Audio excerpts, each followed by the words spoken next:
I'd like to talk about bullying in the workplace and the permanent solution.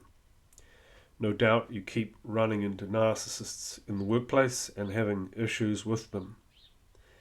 This is because you're unable to accept that it's just the way things are.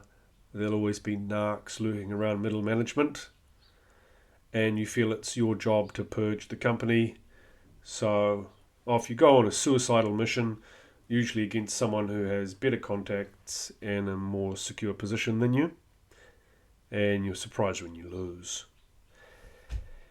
If you really want to go toe to toe with a narcissist in the workplace, you have to document everything. You have to get a paper trail. You need to get as much as you can to build a case. It's really what you're doing here. It's a kind of a legal competition, and this is going to cause issues with the company, no doubt, and problems for you. But if you want to do it, that's what you got to do. There's no easy way. Nobody wants to hear you emote, except for the narcissist. So if that's the issue, find out the rules, the company rules and regulations, and read them, learn them all, and start to document everything the narcissist does. Make sure that you work harder than before so that you are seen as a valuable member of the team rather than just a crybaby. It's not fair. No, it's not fair. This is only a short-term solution. Undoubtedly, the company will fire the person and then hire a new one, and this narcissist might be even worse. Now you're in trouble because if you complain, well, it's starting to look like you're the problem. If the narcissist stays, you now have a sworn enemy, and you'll always have to watch your back, and they will delight in any way possible that they can find to tear you down.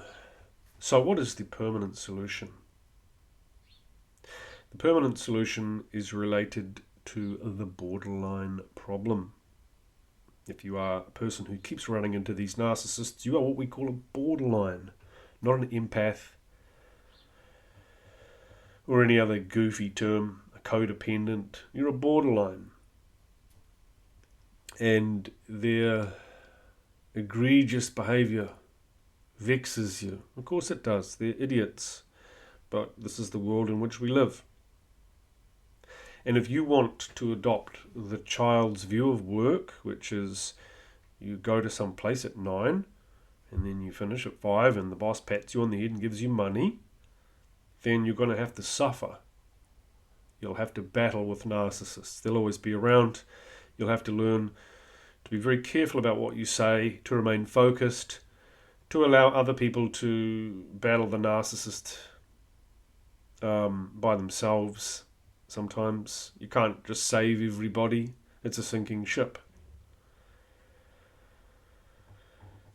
You're going to have to become self-employed. This is the answer. Scary. Sounds very, very scary to a borderline who just loves to join abusive situations. You're going to have to regulate yourself. You're going to have to do everything yourself. It's good for you. Borderlines like to think of themselves as neurotypicals, but they are not. They are second-rate neurotypicals. You're always going to jump at the chance to take goofy job offers because the other ones just seem boring. And then when you take a boring job, the narc still crops up. You just can't seem to escape them. They're attracted to you, you're attracted to them. You're going to keep idealizing them and imagining this job is going to be so great, and then this is going to happen, and that's going to happen, and you're going to do this, and then you're going to do that, and all these 5-year plans and so on and so forth, all these daydreams. It's just going to keep happening. So the answer is to go it alone, to be your own boss. Now, you can take a job or leave a job. It's up to you. You don't have to join these situations. You may sometimes have to make a few compromises. It is what it is. But it's all on you. The onus is now on you. It's an exciting way for you to live. Of course, you can't go straight there. You're going to have to build a bridge to this place. So in order to build a bridge from where you are to being self-employed, you'll have to cut back on your maladaptive self-regulation strategies, which maybe are just scrolling social media, reading about narcissists and hoovers and collapses and all this other guff. Maybe it's just drugs, rock and roll, shopping, sex, various other forms of exciting self-flagellation. You're going to have to cut back on that, and you're going to have to dig into the things that you enjoy or the things that you are good at. If you look back to the things that you wanted to do when you were a kid, the things that you liked, that's the kind of fledgling parts of yourself that you have abandoned when you went to join the neurotypical world. Unlike the narcissist, you do have a self. You do have things you like to do intrinsically. You just enjoy them. You don't need somebody else. You just like to do that thing. That's in your very DNA. The narcissist has given that up. They just want attention. They've sacrificed their self. So your self exists. You're going to have to dust it off, pull it apart, and oil the pieces, put it back together again, get it going. So in your spare time, that's what you're going to do. Maybe as a child you liked to paint pictures, so you're going to go back into that. Or it could have been playing an instrument. Maybe you like to make cakes. Maybe even if they were just mud cakes, you just loved mud cakes, you could do that all day.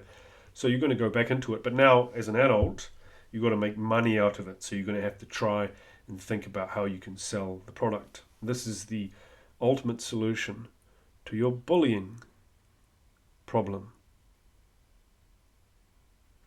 It's hard work. It's always hard work. You never beat the narcissist by magically thinking or, blathering away to people trying to, badmouth the narc.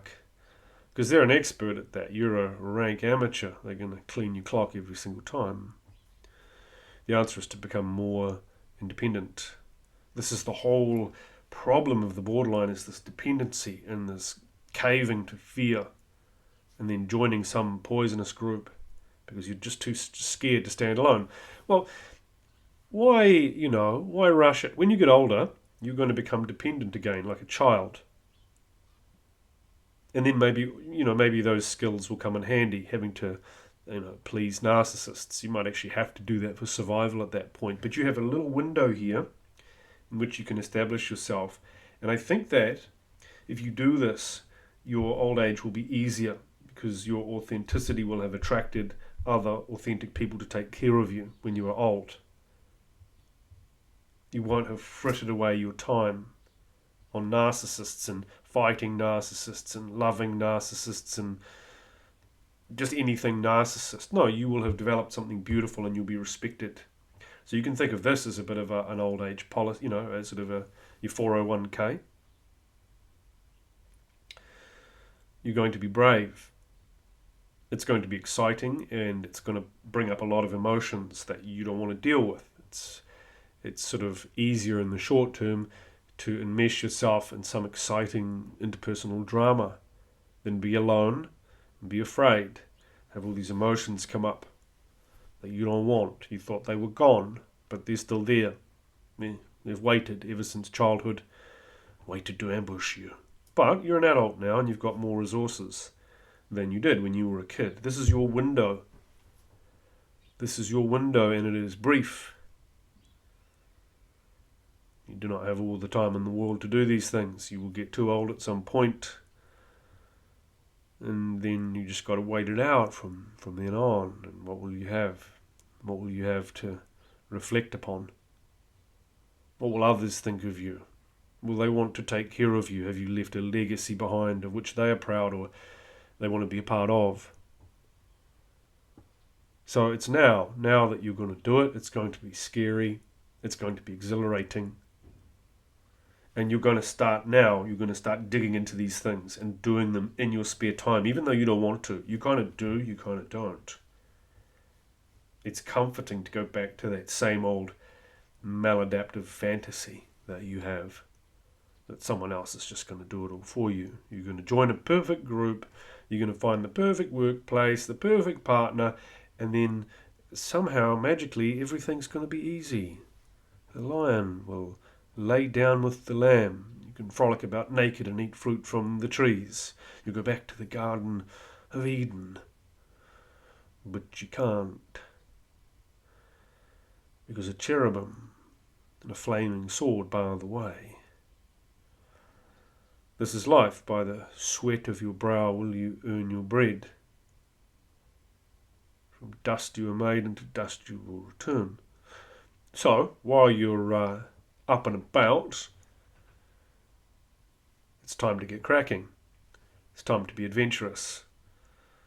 Time to take a risk. It can be very scary to put down your rumination, to leave that theatre of your mind, which always starts off as some kind of Disney movie and then ends up in some kind of horrific snuff film situation. You can't think this one out. You can't fantasize it out. You're going to have to immerse yourself in the world, and it's going to be hard because we have these fantasy ideas of ourselves. Like, yeah, I know what I'm going to do. I just got to meet the right person and everything will be easy. Well, it won't, because you actually don't know what to do. You haven't done it yet. And it's a fantasy. It's a fantasy self that you've got created, and you think that you just need to unlock it. It's behind glass or something. It's encased in ice. You just got to defrost it, thaw it out, and boom, your life will be perfect. No, you're going to have to build it step by step. It'll be frustrating. Your dreams will be hard. You'll have to redo things. But in the redoing and that painful self-examination, that's when you forge yourself. That's when you become the person that you wanted to be. The person that you would respect. As a child, if you looked at this person, you would go, yeah, that person's really cool. Rather than, oh, yuck. All they do is talk about relationships all the time and cry. So be someone that you would respect. Have some self-respect. And that is only forged. It's only made in the furnace. It's not going to be easy, but it is going to be worth it, even if you fail. Even if you fail. Now you know. At least you failed as a free person rather than succeeded as a slave. You won't fail though, come on. Come on, you know there's a fire in you. If it was chasing after your narcissist, you'd crawl through broken glass covered in poison with scorpions raining down on you. So this is not impossible to you. It's just going to be a little bit painful because you'll be alone. Put on some music if you must. You can do it. Now, time to get about it.